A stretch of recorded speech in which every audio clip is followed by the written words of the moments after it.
everyone, and welcome back to Binge Battle. I am your host, Mark Ellis, and it's a celebration, as it always is on this show. We're going to be talking about a lot of the MCU shows you can currently catch on Disney+, but I'm also celebrating because, look, it's not every week that, I'm not sure when this is airing, but my college football team, historically not great, but they're in the playoff hunt. Are they going to make it there? No, they're not, but it's still exciting to be there, and so I look a little more athletically inclined than I usually am on this show, but it's not any less professional here at Binge Battle. Quite the contrary, because I want to remind y'all again, before I bring in our two esteemed guests that are going to be debating all things MCU shows, there's going to be some spoilers. So if you have not seen programs like a WandaVision, a Loki, nobody's seen Hawkeye yet, so at least you're safe there. But all these other great MCU shows that have debuted and had their successful runs on Disney+, make sure you've seen those, or you can just go ahead and be a little spoiled and then go back and watch them, maybe get more enjoyment out of it. You do you, and what we do here on Binge Battle is we bring in two esteemed competitors who are going to duke it out for MCU program supremacy. Introducing first is a good friend of mine who we started out as mere interns, or at least one of us was interning. I can't remember who or what, but I do remember his name, as well as his incredibly successful podcast endeavor called First Cut. And you can listen to the Meaning of podcast with him, Robert Butler III, and Sabrina Ramirez each and every week on that our YouTube channel and podcast feed.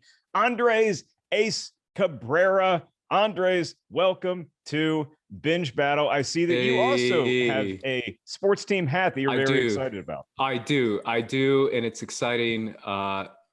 This is it's a fun time to be alive, man. It's a fun time to be a Phoenix sports fan. Andres is also a great competitor in the movie Trivia Schmoedown, particularly in that Star Wars realm. He can sneak up on just about anybody in the world.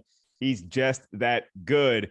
His next competitor, don't worry, it's not going to be movie trivia today, gentlemen, but I'm pretty sure his next foe is up for that as well, because he's one of the great inner geekdom Schmoedown players of all time. He's also an accomplished actor who you've recently seen with a great run on the FX show Impeachment. He's the one, the only Mike Kalinowski. And Mike, I see, is that your normal attire for a day like this? Well, I'm looking at it now on the camera, and it looks like I'm just wearing a nice winter coat. I'm trying to do Hawkeye from Ronin from Endgame, but I had a couple costumes. I was like, well, this is Binge Battle. Let's dress up. I tried putting on my Captain America costume, and I need someone to help zip me up in that. So this is the only one that I have that I can put on myself. But we are going to be talking about the MCU programs that have been airing on Disney Plus for the better part of the last 2 years, to great fanfare and success. The fans have really glommed onto these, and it's acted as a perfect supplement in a perfect timing situation when we unfortunately had a pandemic, so we couldn't rush out to the movies, but we did get some great entertainment courtesy of the Marvel Cinematic Universe to enjoy on our TV sets or our computers at home. So we're going to be talking about all that stuff today. Here's how it works with Binge Battle. 4 rounds. So each one of y'all is going to get a minute for your opening statement. That's not going to be at the same time, obviously. One of you will go first, the other one will go second, and then you each get a 30-second rebuttal where you can either further your own argument, you can go against what you just heard your competitor say, and then you each have a final statement, which is only going to be about 10 to 15 seconds. I will then have the pressure of making a judgment call between two of my dear friends and saying one of you wins the round. Now, should we get through the 4 rounds and it's tied 2-2, or I really hated 2 of the arguments and it's 1-1, then we will go to a sudden death period. More on that later. And then at the end of the show, we're going to get some streaming recommendations, and maybe we'll take our eyes and look towards the future of MCU television. But we're not there yet. Where we are is round number 1, and we're kicking it off with a doozy. Which MCU show is the best? Mike, you were introduced second, so you get to go first. At your ready, sir. Minute on the clock. Which MCU show is the best? I am going to say I had recently finished all of them. I was a little behind, and I had to do Loki and then What If right away. I'm going to say I don't get the hype of Loki. I don't get what it was, what everyone loved about it. And then I went to What If. I went through that thing in one evening. If you would have asked me a year ago what was going to be my favorite of the 4, I would have said Winter Soldier. Absolutely, hands down. But now, having watched all 4 of them, having some time to digest them, absolutely What If for me is the best MCU television show. It encapsulates what is great, not just about the MCU, but of the comics. And it honors the comics, because I grew up with that comic. And the great thing about it was every single Wednesday of every month, you go down there once a month and you get your new comic. And it was a new What If. And if you love that story, great. And it was like this cool world that took your characters that you knew and then put them on a path you didn't know. And if you didn't love it, next month will be something different. And that was what every episode of this show was. If you loved it, great. If you didn't love it, you're like, well, next week's going to be something different, and I can forget about that. With the other MCU shows in the past, you were stuck on the same train. WandaVision, Falcon and Winter Soldier, Loki. If you didn't like where it was going, you were stuck, and you had to see kind of ride it out where it was. And then what it did so brilliantly, and it kind of was against my expectations, I wanted them to all be standalone. I didn't want them to ever connect. The Watcher connects all of them, and that was kind of the through line, which I loved. But I didn't want to see it build to something like the MCU does. And I have to admit, I was wrong, because it did build and it worked so perfectly. And I want to see more of these. The minute it ended, I was like, let's go back. I want to see these characters like Killmonger that I never really had an affinity for in the movie, who I did enjoy his character, gave me a whole new perspective on them. There were so many surprises that I didn't think I would ever love these characters, and that I don't love them in the MCU proper. I love them in this version because I love this version of them. It gives characters a chance to shine in ways that we don't see. It provides that new perspective. A lot of the times with the regular MCU stuff, it's following a path that we kind of can see where it's going, or we're familiar with, and they're trying to hit beats of a comic like Civil War did. And it works great. But this What If, to me, encapsulates the power of MCU and the power of Marvel Comics, I think, as a whole, and just showing you as they say with the show, the infinite possibilities. The infinite possibilities. Well, Andres, Mike, with a great opening statement, because he's referencing my childhood as well. It was pretty exciting going to your local comic book shop, Comic Cubicle for me, thumbing through what was in your box and seeing the what if and what crazy scenarios some of our favorite heroes were in. So What if is Mike's take. And now we go to you, Sir Cabrera, with your best MCU show. Yeah, so when I first read this prompt, I was going to answer. I was like, is it Agents of S.H.I.E.L.D. or Daredevil? But unfortunately, it is MCU Disney Plus shows. So I decided it's actually a really tough decision, if I'm being honest. But I decided with WandaVision. The reason why is because WandaVision, to me, is the most different show so far to come out of the MCU. In fact, it might be one of the most different concepts to come out of the MCU, because it is, at least in the first 6 episodes or first 5 episodes, a fully sitcom show. It does not break that mold unless it is cracking the surface in the B plot, where we find out what Monica Rambeau and the rest of the SWORD team is up to. But to me, I feel like right now, when it comes to the MCU formula, after 23 films, the first Disney Plus show had to deliver something truly unique and truly something different. And I feel like out of everything that has come out so far, this felt so different because it wasn't necessarily trying to sell you that same formula. It was giving you a much more different idea of like a Pleasantville sitcom stuck in this universe where we don't necessarily know what's going on for the first 4 episodes. And that felt amazing because as an audience, we're just kind of strapping ourselves in for the ride. So to me, WandaVision, with its ingenuity, with its originality, with idea of breaking the fourth wall, I feel like WandaVision has been the most successful Marvel show on Disney Plus so far. Yeah, and I remember I was lucky enough to be in the crowd at D23 when they announced some of these new crop of shows that were going to be premiering on Disney Plus, and WandaVision being right out of the gate. It's a big swing. It was a big risk. And like you said, it's a great point that it had to deliver because it was the first horse out of the gate. So we go back to Mike Kalinowski for his 30-second rebuttal period. What if versus WandaVision, Mike? I agree with Andres there at the beginning. WandaVision was a great show for 3 episodes. That whole sitcom thing was brilliant. Loved it. It was fantastic. I would have loved to have seen decade after decade of sitcom. And then it turned into, to Andres's original point, Agents of S.H.I.E.L.D. It was Agents of S.W.O.R.D. It was quirky agents sitting in a room dealing with, the bargain basement special effects of Agatha and her basement set that looked like something I built in high school. So it started off great and then just became, okay, this is what it was. It went from must watch TV to, I'll get to it TV. And then let's talk about the ending. Yeah. She does what she does. No consequence. She goes to a cabin in the woods and she's going to sit there. That's her consequence. Like the town, she manipulated an entire town to be her slaves, essentially. Mind control, doing against their will. And there was like, oh, we snapped out of it. Oh, okay. And everyone, people love like, oh, but she did it all for love. I was like, that's good. That's all good and all, but doesn't really solve anything. All right, Andres, some fire coming towards your show. How do you respond with your 30-second rebuttal period? See, I think the argument for What If is very interesting. I definitely found a lot of enjoyment in that show for sure. And it's one of those shows where I do feel like it's a week to week basis, which a lot of people do like. A lot of people like the idea of like, oh, that was fun, and oh, that was kind of lame. But I felt like it was like every other week where I was like, oh, that one was good. Oh, that one was not good. Oh, that one was good. Ooh, that one was rough. So I felt like it's more of a mixed bag than any of the other shows we've gotten so far, where at least in Falcon and Winter Soldier, we've gotten at least, 6 solid episodes or 5 solid episodes. Same with WandaVision, same with Loki. Like you can name a good 4 or 5 straight episodes that are really solid and really fun to enjoy. Whereas What If is a giant mixed bag where every single episode is so different, it's so unique, but it also means quality is going to drop significantly between each episode.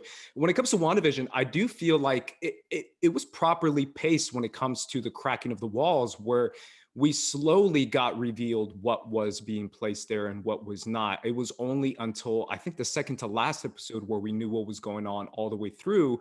And that's where Vision was trying to break out of the zone. And I felt like, if to counter that, I actually think that's my favorite episode. And I don't know if that's considered to be one of the weakest ones, but that's the Modern Family episode, which I thought was the most hysterical one because that was the fourth wall breaking episode. So that's the one where Vision is constantly breaking the fourth wall. So to me, it introduced a new wrinkle in every episode because of the sitcom format. I do agree, however, that the finale might not be the greatest. I agree with you on that, Mike, for sure. But I definitely feel like everything else, on the most part, when it comes to WandaVision, is so different and so unique, even when it comes to the second to last episode, which is the fourth wall breaking episode, because it delivers something we've never seen in the MCU before. And I think that should be something that's highly considered, especially when it comes to performances that we got. I mean, we got Emmy nominated performances from that show. And I really do feel like it delivered on all accounts in that front. All right. The dichotomy between these two shows could not be more vast. We figure they're all in the MCU sandbox, but it's a pretty big playground we're talking about. All right. Final statements here, about 10 seconds. First to you, Mike Kalinowski.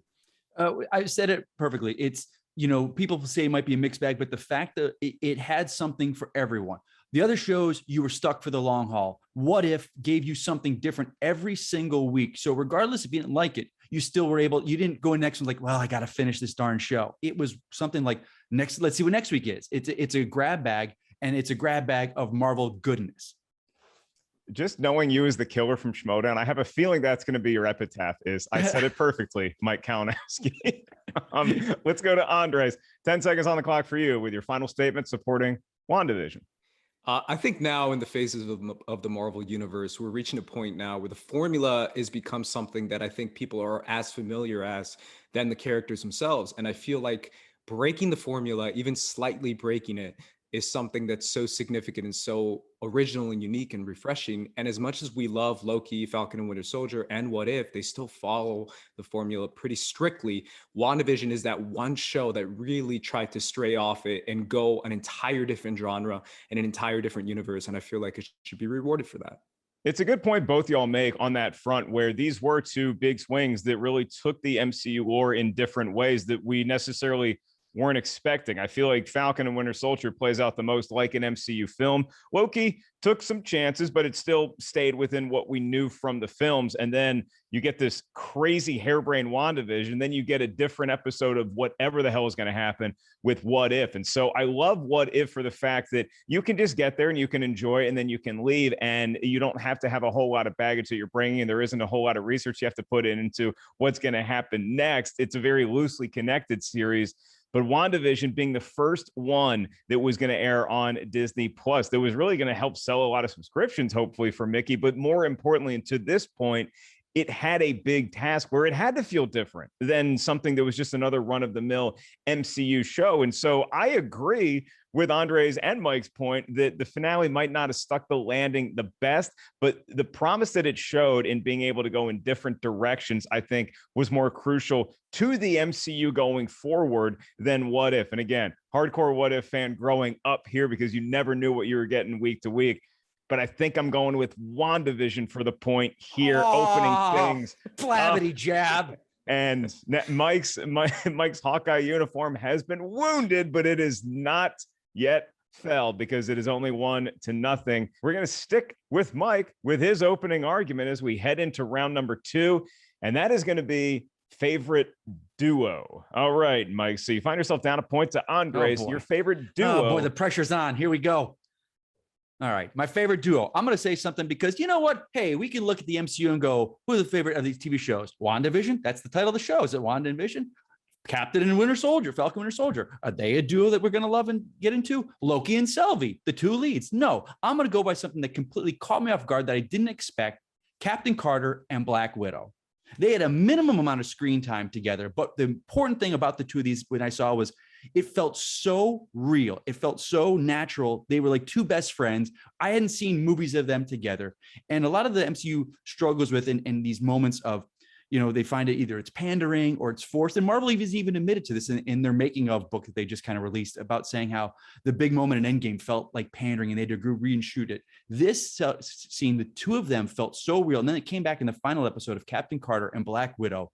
These two characters that, because of Steve Rogers, Captain America and Black Widow, the history there, we were able to kind of piece together the Captain Carter and Black Widow, and it was a different dynamic between the two of them when they're on the Quinjet going onto the Lemurian Star in that one episode, and they're doing the jokes about it that we knew with Steve and Natasha. So it kind of had this nostalgia about it, but with the different twist. And the fact of the matter is, like, if we never see, you know, any more with, you know, Scarlet Witch and Vision again, I'm okay with it. These are characters going forward in the MCU, this new phase that I was like, that is a brilliant combination that no one ever thought about because we didn't know about it and it happened. And I was like, and when they popped up again in a later episode, I was like, I love these two women together. They're so badass together.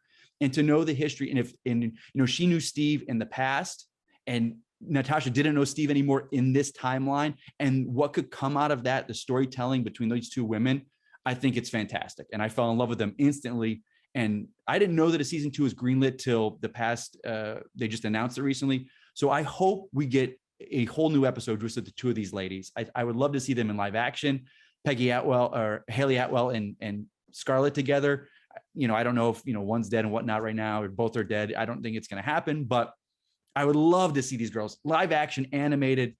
That's fantastic. The two of them, I'm on board. I ship them. If that's what the kids are saying these days, I ship them, I stand them, whatever it is. That plays. Yeah. And that was a bit of a, as the kids might say, cray choice by Mike, but I think it paid off with that opening statement. So Andres, we go to you, your favorite duo in all of the MCU.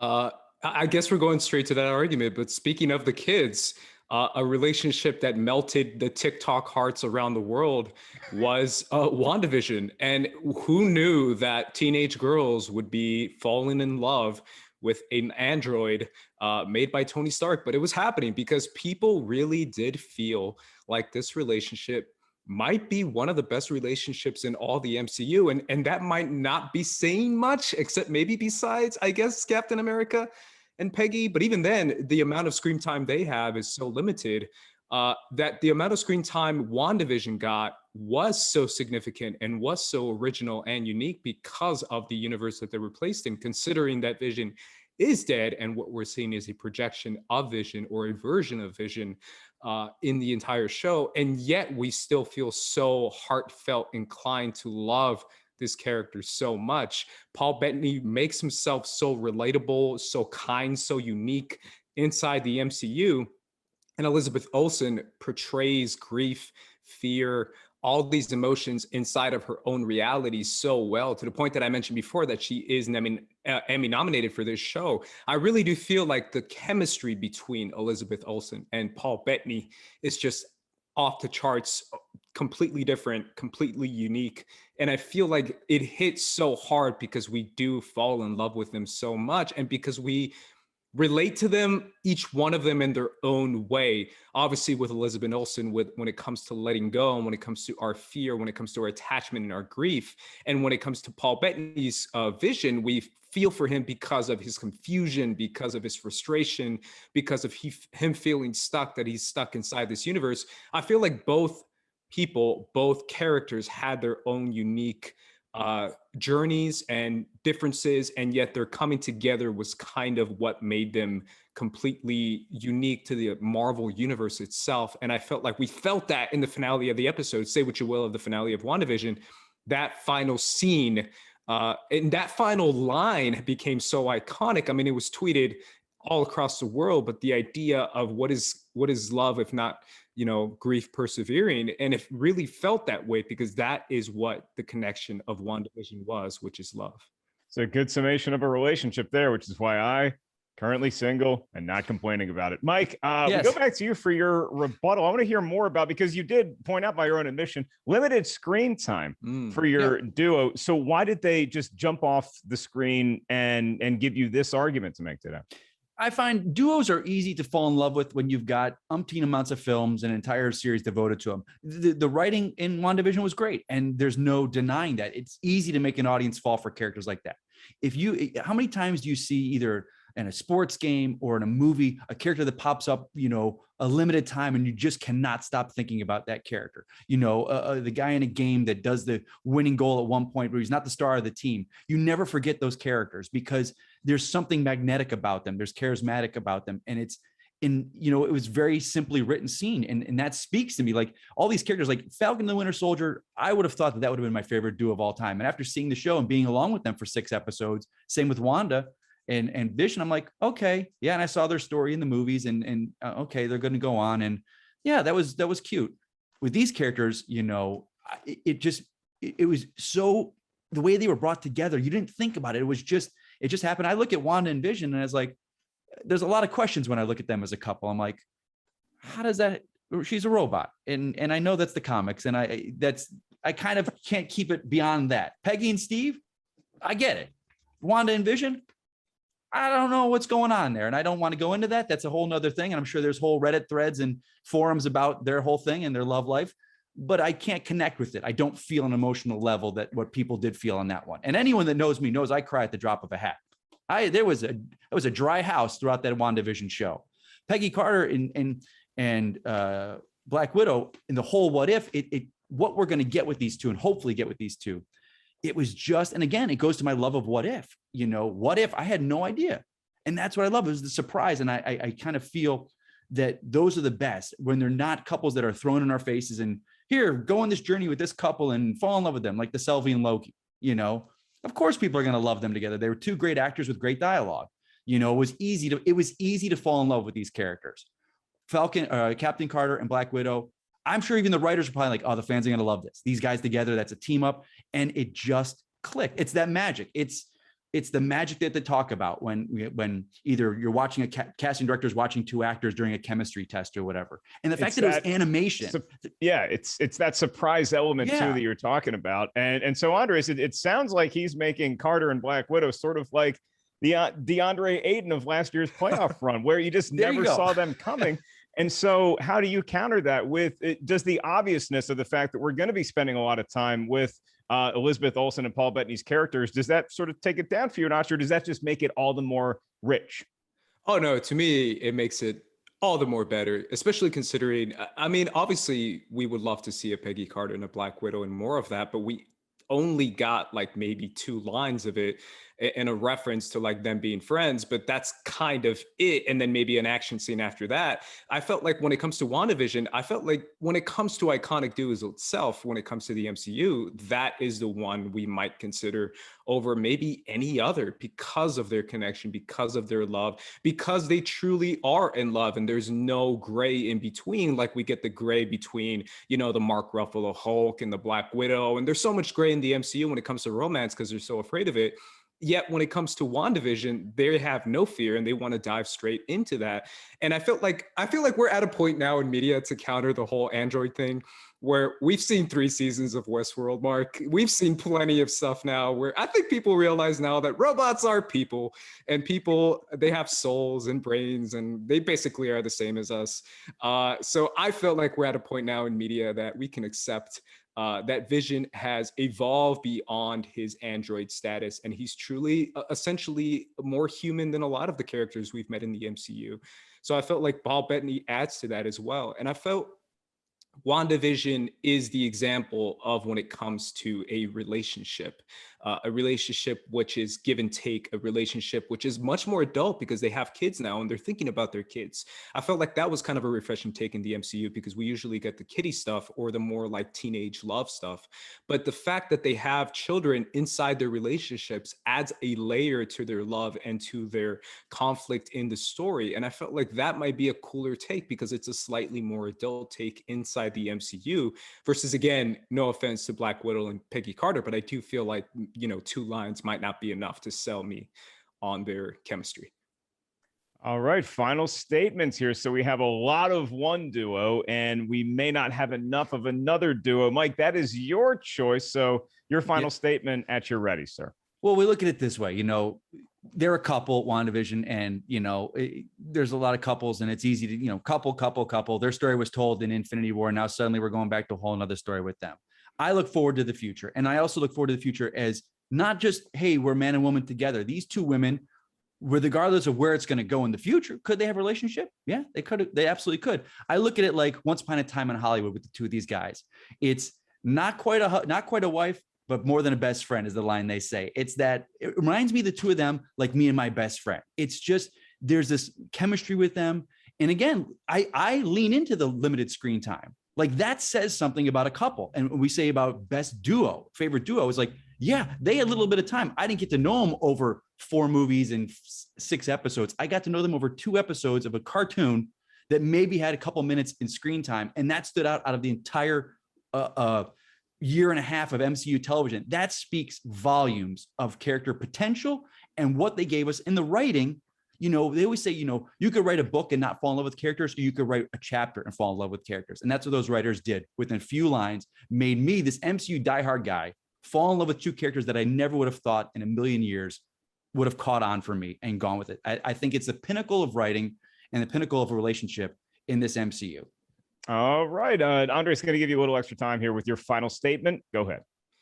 Yeah, I feel like when it comes to duos, I feel like WandaVision hits everything outside the park because of their connection, because of their conflict, because of the way they are put together inside the MCU, and because everything we've seen before with them, whether it's Age of Ultron or Civil War or Infinity War, is so limited in screen time and it's only teased at what is. And then finally, what we get what is, which is the WandaVision show, we are so fulfilled because we do feel like there truly is a connection there.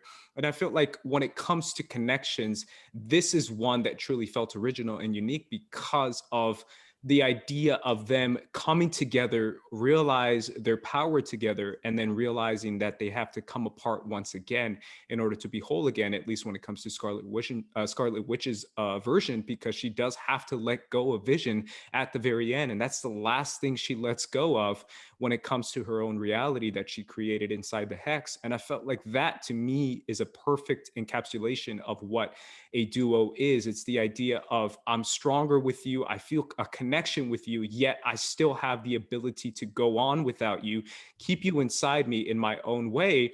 And that is the best way to sum up a relationship, which is the idea that a person can live on inside of you. And I felt like that was just perfect inside that finale. And I felt like that was hit out the park more than anything else. And again, as much as I love the idea of a quick connection, I feel like we got a few of those in Eternals, if I'm being honest. We got a few quick, dynamic duos and a quick relationships between 2 characters. And I felt like those were hit really well because of the acting. And if there's anything inside animation, is that it's difficult to portray that quick chemistry inside animation. So that's maybe my one downside for What If. See, I knew we were going to have a great show with these two. How do you function as a duo? And so the old rule in stand-up comedy is you leave them wanting more. That is certainly what we got with Black Widow and Captain Carter. Now, with the opposite of that is that at some points during WandaVision, I felt like I was just sitting at a wedding that just wouldn't end, where sometimes you go to a ceremony and it's like just 10 minutes in and out. Okay, you're married, let's go have a party. And then other times it's like, we're still in this church. Wow.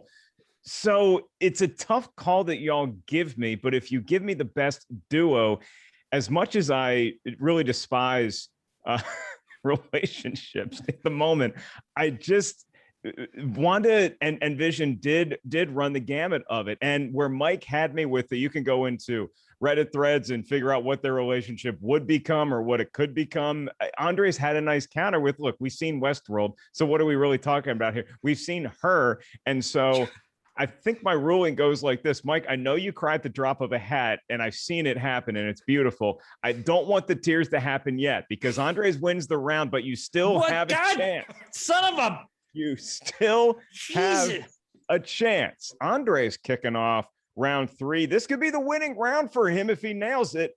And that topic is about the villains, the baddies, the best villain in the MCU shows. Andres Cabrera, at your ready. So excited to talk about this one because when I first started watching this show and everyone was telling me how exciting it is, I was 1 week behind. I started watching Loki. And as soon as I started watching Loki, the first thing I thought of was, my God, the TVA kind of sucks. And everyone is like, oh, look, they're inside the TVA. He's helping out the TVA. And I'm like, the TVA is kind of sketch, though. They kind of seem like an authoritarian government who's trying to rule over people's identity and choices in life. And I felt like I really hope they address that eventually. And thank God they did, because later on in the season, we find out that the TVA is up to no good and kind of doing things their own way. And at the end of the finale of the episode of Loki, we get the idea of one person behind the curtain, the man behind it all, the one who is pulling the strings, the one who is controlling all the actions, the one who sees the past and the present and the future. And I felt like that is a very exciting idea, because who controls the TVA if not this all-powerful being? When we finally meet that being, it is Jonathan Majors acting his butt off in playing He Who Remains, aka who we will see as a Kang variant or a variant of Kang. But He Who Remains is a scientist in the far off future who basically crosses timelines and is able to use different scientists of his own version, basically variants of himself, to control the TVA and to make an entire new dimension inside the universe that can control other timelines. And I felt like everything is always leading up to a villain when it comes to the MCU. We want to see who is the guy behind the curtain. And usually when we get to that, we're always slightly disappointed. And I felt like Jonathan Majors' performance was so out of this world, so insane, so off the wall, so Willy Wonka mixed with Joker kind of vibe, that I felt like it was exciting. It felt different than from what Marvel has done before, because he wasn't necessarily this big buff Infinity Stone villain, shout out to Thanos, but we didn't get that when it comes to Kang. We got a kind of a quirky, weird scientist guy who's kind of insane, but also kind of grounded, who's threatening Loki and Sylvie to kind of push the envelope, make your own decision, and see if that decision is not something that's going to cause consequences across the entire timeline of the MCU. And I felt like that is the most exciting thing we've ever gotten inside a villain that not necessarily is trying to kill you or end the universe or end all life like Ultron, but instead simply manipulating you, threatening you to make your own decision and question if it really is your own decision. Yeah, it's a lot of questions. I will say that as diplomatically as I can with Loki. And I think the reveal of that Jonathan Majors character, He Who Remains, set Twitter on fire almost as much as the alligator version of Loki, or as I call them, Florida Loki. So it's a good decision right out of the gate for Andres. Mike, your back's against the wall. I've seen you in this situation before, and you usually come out swinging. What do you got for us with the best villain? That's right. I do come out swinging when it matters. And you know what? The best villain, when I listed long list of MCU villains, I'm going to go with a hero, Scarlet Witch. Ooh. She is hands down the biggest villain in the MCU. And, you know, we talk about, I'll get to my rebuttal in a little bit here, but this woman has proven time and time again that, you know, the things that she has done in the MCU. I forever was Team Cap.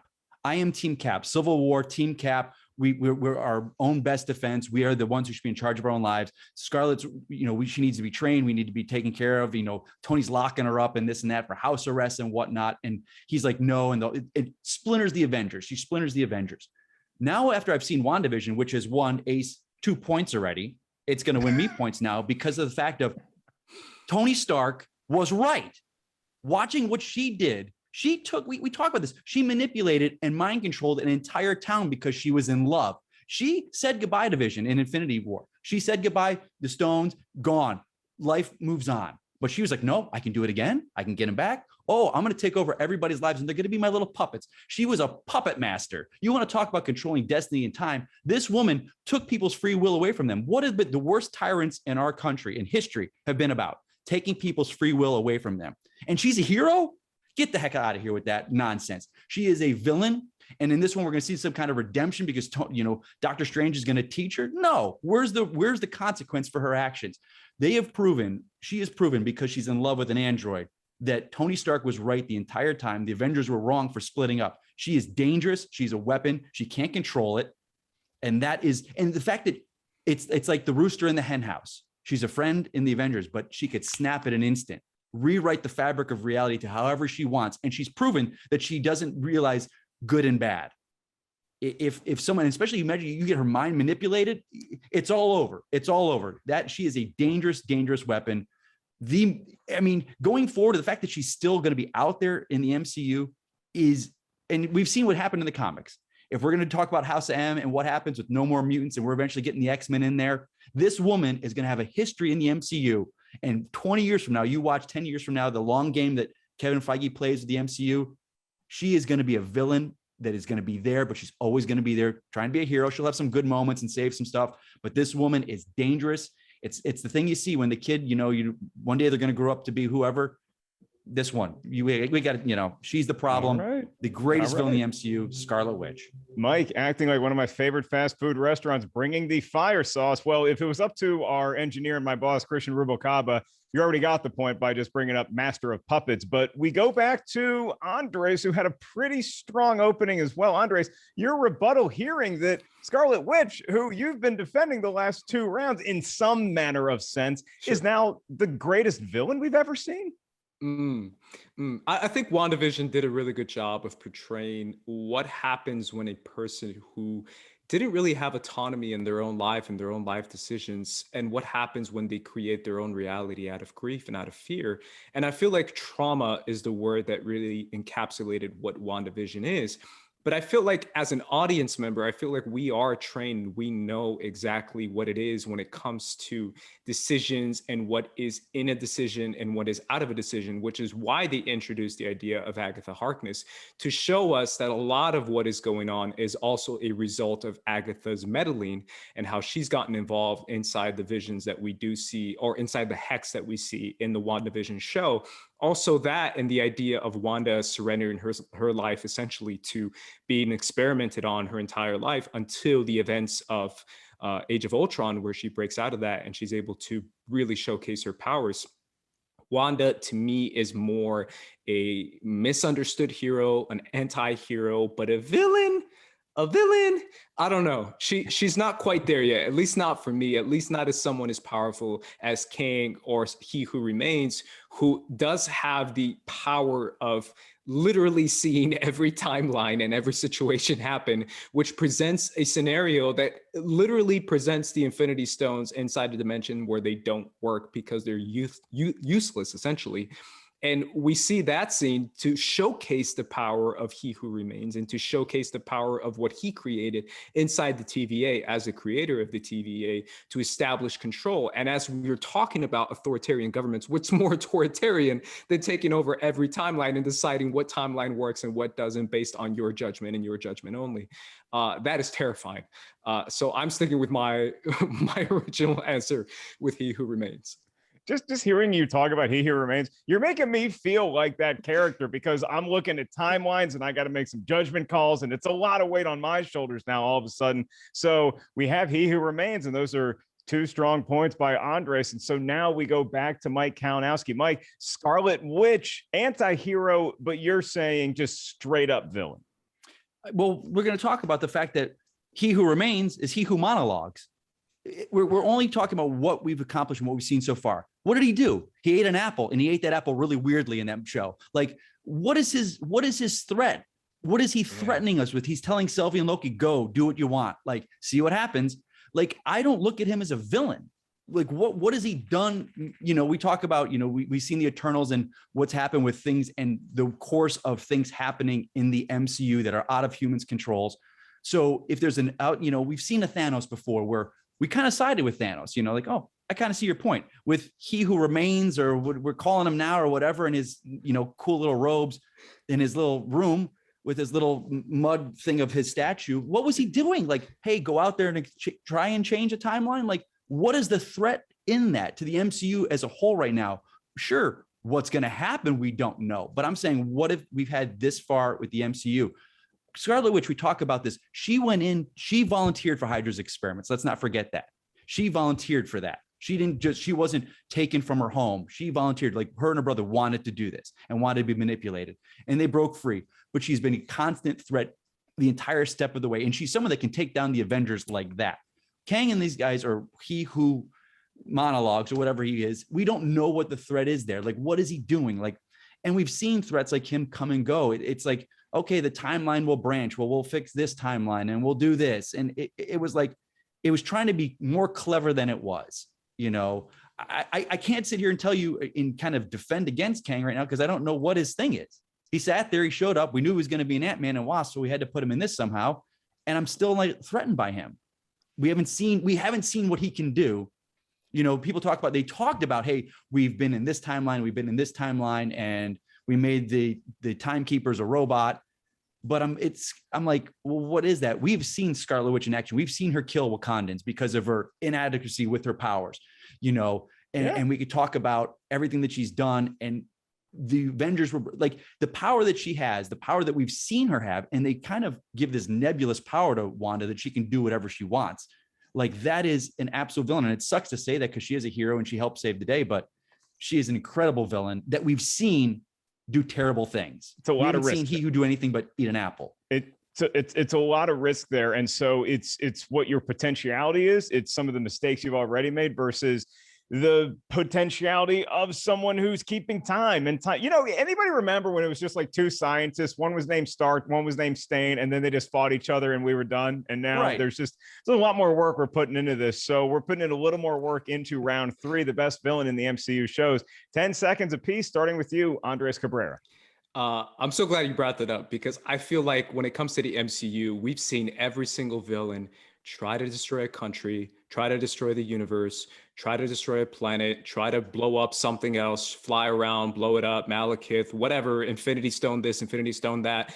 It felt so refreshing to see a villain who threatens you without blowing stuff up, without trying to stab you, without trying to blow your girlfriend up or something like that. A trope that we've seen inside superhero movies, especially MCU movies, for such a long time, where you know how powerful this guy is because we've seen the TVA completely obliterate timelines as a whole when it comes to erasing timelines, and just decide that you don't get to exist because your decision that you made simply does not accord to what he wants you to do. And I felt like that is one of the most terrifying things, where a guy can monologue, can just talk to you and threaten you, and you're absolutely terrified without him having to try and threaten to blow up a building or a planet or whatever, because he is simply threatening you based off his technology, based off his power inside the TVA, where he's able to manipulate timelines and erase timelines completely. So I feel like that, to me, that scene of him and just preaching and talking and just essentially preaching to you and telling you how insignificant you are when it comes to the decisions of the entire universe and the entire timelines that are set in motion. And when it comes to decisions that you try to take, and yet they are in vain because they are still following a path that was set before you. Speaking of monologuing, that is terrifying. Give Andreas an apple here. It's terrifying to me, and I feel like that is one of the most original things in the MCU, because we don't see the usual, I'm gonna blow up this planet if you don't do, and I'm just like, bro, this guy's just telling you what it is. Well, and villains love monologizing is the point. Yes. And you can look at something as scary as Christoph Waltz at the beginning of Inglourious Bastards, where it's like, oh, he's not even done anything yet, we're already scared of him. Mike, you know a little something about villains giving away a lot of the plot because you're a huge James Bond fan, but you're taking arguably the most powerful character in really all of the MCU, Infinity Stones aside. So I'll give you a little more time for this final statement. Go ahead. Okay. Well, Andres, when he was giving his final statement, I didn't know if he was talking about He Who Remains or Thanos, because it was the same thing. Hey, you've got no choice. I'm going to click my fingers and erase reality. Hey, I'm going to talk about this timeline, erase this timeline. The Avengers have faced that. They've come together. They beat it. They'll do that with Kang as well. The problem is Wanda is an Avenger. The person you trust, the person, when it comes down to the line, will you kill this person? They will not hesitate to kill Thanos. They didn't hesitate when they needed to. They will not hesitate to kill Kang. When it comes down to WandaVision, with her fingers and snapping and getting rid of all the mutants eventually, or whatever she's done again, or she's going to lose control with the town again, will the Avengers hesitate to kill her when they need to? Because we've seen what they do to villains, and that's the worst kind of villain, or the most powerful, is when it's a friend of yours, when someone that you know and you trust and you love, but they are a villain, and at their core, they will keep doing this and doing it. We've seen Wanda do it twice now. Will she come back for a third? Because she is around. And I think that is so powerful and so dangerous. And again, we have to go, Your Honor, with the facts. We've seen what Wanda's done. We haven't really seen what He Who Has Remained has done. We've seen what he said he was done, but we haven't seen it. Yeah, the facts are there, Your Honor. I rest. It's the old football adage that once it's a mistake, two, it's a problem, three, it's a trend. And so when we look at these two villains, we really have two separate skill sets, if you will, or at least that's what they're front loading, because we have somebody who is overtly very powerful and very manipulative. Then you also have somebody who, again, you're not really sure of what they're going to become or how they're threatening you. And so when you walk into a bar, and this is a good lesson for all you youngsters at home, you walk into a bar, it's never the person who's loud that's most dangerous. It's the person that's quiet and reserved. That's the person that's going to end up winning the fight. And I'd love to say that's for He Who Remains, but that is not the quietest guy at the bar. That's the person who's just in the corner doing equations, and you're not really sure what's going to be happening. And so, look, we've never had a shutout on this show. We've never had a skunk on this show. And the good news for Mike is that that's not going to start today, because that's a big point for Scarlet Witch. And here's where we are in the show, where it's 2-1. And I think we could have sudden death, could be working for us. And so what I want to do is speed round 4. And so instead of having the 3 separate arguments you're each going to get to make, you each have 1 minute to make your call. And then I have to make the judgment as to who wins round number 4. So those are going to be the rules. Andres, you are going to be going first again. And that question is the most shocking moment in the MCU. I'm sure that as far as y'all feel, there's been some shocking decisions on the part of the host today, but now the most shocking moment in MCU show history. Andres Cabrera, you have 1 minute for your entire argument. Well, going back to Mike's favorite show, What If, there is one special episode inside What If that truly broke the internet and that broke the mold inside the Marvel Universe on a different level. And that is the Dark Doctor Strange episode, where Doctor Strange is so obsessed with stopping a certain car accident and saving a certain love of his life that he basically gets inside the dark arts of magic and basically consumes different creatures from different dimensions that have magical powers. So much so to the point that he basically becomes an immortal being. At the end of that episode, we see him consume another timeline of a Doctor Strange. He consumes another Doctor Strange and becomes this ultimate crazy being who is able to alter set points in timelines and just completely change them. The problem is that leads to the ending of his entire universe. And I really do feel like that scene where Doctor Strange senses the Watcher, turns to the Watcher and tells him to save his universe, and the Watcher tells him no, and that this is all his fault. It really presents to you one of the most morbid, darkest scenes in all of the MCU, where Doctor Strange is lying on the ground crying because he didn't just kill the love of his life where he was trying to save, he killed everyone in his entire universe. That might be one of the darkest things the MCU has ever done, and one of the most bold things and shocking things the MCU has ever done. So now we go to somebody who's had some shocking picks today already. Mike Kalinowski, your most shocking moment in MCU TV. I'm talking about a moment that has reverberations going forward in the MCU. And it was Isaiah Bradley and what the super soldiers and the American government did to him with Captain America. With Carl Lumley and his acting, and you want to talk about me crying, the fact that the acting in those episodes alone were worth it for him, for the show and to see what our government is capable of. We always try and believe that our government is good and our government has the best interests of its people at heart. And you want to believe that as Americans. And this showed us that it's not. It's our government will do whatever it takes, especially the military and the American military complex. And the fact that this man was Captain America, but he wasn't given the shield and he wasn't given the name, and they experimented on him, and his body's destroyed because of this. And all the ramifications in the scenes with him and Sam, it's heartbreaking to see. Steve Rogers, a white man, was given the shield. He had to prove it, sure, but he was given that shield. And then there was talk of Bucky wanting to get it. I wanted Bucky to have this shield. But Sam was the character. And so here's this black man that we didn't even know about for years because they hid him. And he's this broken old man that still has the strength, and to see what's going on there. And he doesn't want Sam to be Captain America. And he does, because he knows what's going to happen.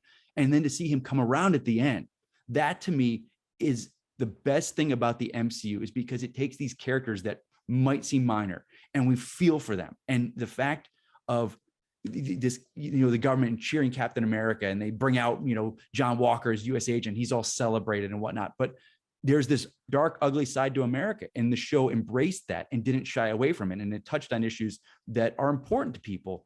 And for me, I can't relate to that character. I don't relate to them, but I was able to because of the acting that was involved. And it was so shocking that Marvel, we always talk about they've got a formula and they don't try and touch on certain subjects, and they try and kind of keep it where it was. That show did. And that, especially that episode did. It was heartbreaking. And to know the ramifications of going forward of, with his nephew that could be Patriot when they're doing Young Avengers, to see Sam Wilson fighting for that shield with Isaiah Bradley, and to know these people that were unrepresented, unheard of, and to see that go forward with that, I think as a whole, as the MCU, as the show and the producers, to do something, tackle something like that, but us as audience members and what it meant to me and how it felt, that was my most shocking moment.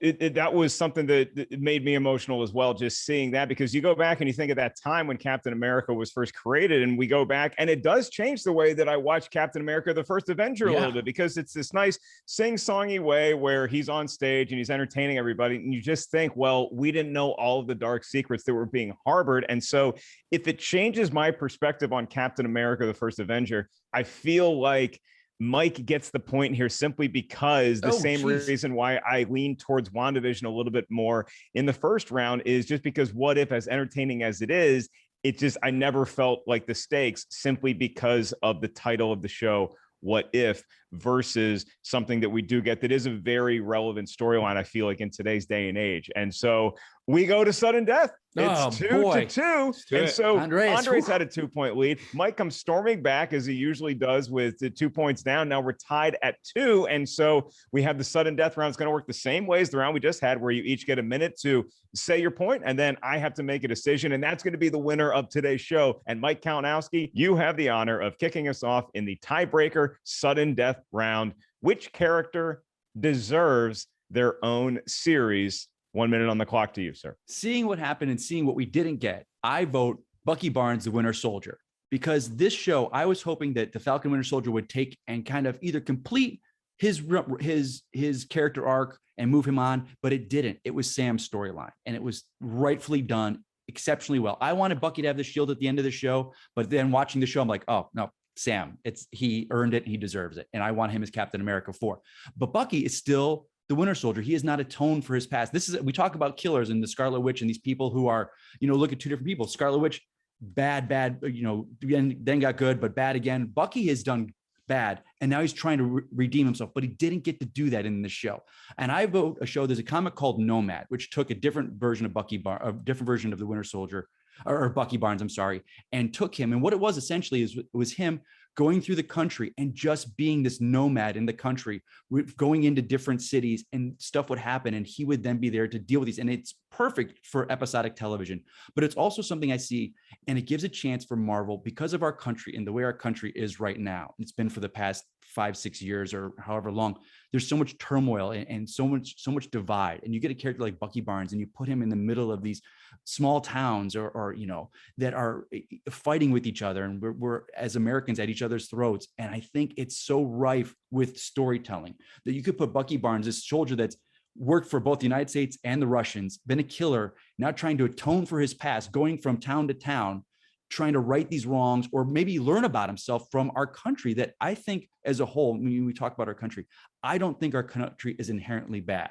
I think there's good people. I've been to small towns in like Texas and Arkansas, across the country on trips, and there's these people are good. And I think we get this blown out thing in social media of everyone's this and this, the two sides fighting each other. And I think the lens the MCU can go into this with Bucky Barnes being this guy that's out of time, this man out of time, but being with Americans, finding what America means and discovering America. And I think the show could be a love letter to America and show that America is good. So now we go to you, Andres Ace Cabrera. You have one more round to Ace if you want to get a W here today. Which character in the MCU deserves their own series? A character that got an introduction inside WandaVision and someone that I felt quickly in love with, and I feel like a lot of people around the world did as well while watching this show, was a character called Monica Rambeau, which is a character that was teased in Captain Marvel, who we saw a grown-up version of, played by Tiana Paris, who is both also patriotic and also very brave, but also believing in the human spirit and in human kindness,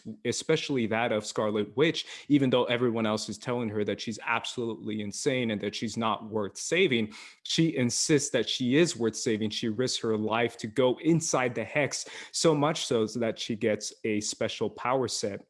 In the comics, she's known as Spectrum or Photon, whichever one works. So her powers are essentially consuming any type of energy, whether it comes to electromagnetic radiation, whether it comes to the speed of light, any kind of energy. She can absorb it, she can transfer it, she can manipulate it. And I feel like that's a really interesting power set that we've never seen before. It is very much based on a scientific format. But besides all that, we get a very fun, amazing casting of Tiana Paris playing a character who can also represent a spirit of the American spirit, who is an explorer, whose mother is someone who is a legend as well, who's someone who has always been involved inside the government and someone who always wants to believe that the government is doing the right thing, but she also sees the negative side of the government inside of WandaVision. I feel like the character of Monica Rambeau has so much potential that her getting her own show would be something that we haven't seen before. You're right, Andres. While we've gotten hints of that character, I would love to see more of that. And I think it's something that we should be exploring in the MCU. And to be honest, in a lot of other properties around the world of entertainment. This Nomad program sounds great too, because it sounds a little bit like what I hope we get with the Obi-Wan upcoming series. It seems a little bit like more stories that we could have had in Logan's universe. I've gotten to see one of these characters a ton, and I haven't gotten to see a lot of one of the other characters. And my feelings on the Winter Soldier are, you just can't trust the guy. You just can't trust the guy. Now, that might make for sterling television, but it just, Mike, aren't you panicked at all that this guy could just walk into a bar somewhere in Wyoming and they say 9 random words in a certain order and he just goes crazy on everybody again? No, cured of that. Okoye, the Dora Milaje cured him. Yes.